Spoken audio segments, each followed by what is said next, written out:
La conférence a été organisée par le Conseil chinois pour le développement du commerce international, le CCPIT, en collaboration avec le Conseil turc des relations économiques extérieures, le DEC.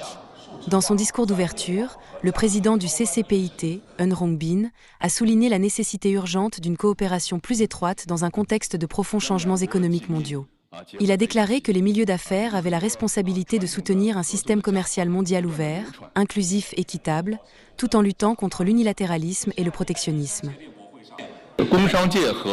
Le CCPIT continuera à jouer un rôle de premier plan à travers des mécanismes multilatéraux tels que le G20 et l'Organisation de coopération de Shanghai. Nous prônerons une mondialisation inclusive, protégerons le libre-échange et le système commercial multilatéral et travaillerons ensemble pour construire une économie mondiale ouverte. Les échanges commerciaux entre la Turquie et la Chine ont atteint environ 50 milliards de dollars l'année dernière. Même si les responsables reconnaissent un déséquilibre de longue date, la Turquie important beaucoup plus de la Chine qu'elle n'exporte vers elle. Nous avons également proposé la création d'une commission commerciale conjointe. Nous avons fait part de notre souhait que la commission économique conjointe Chine-Turquie se réunisse dans un avenir proche.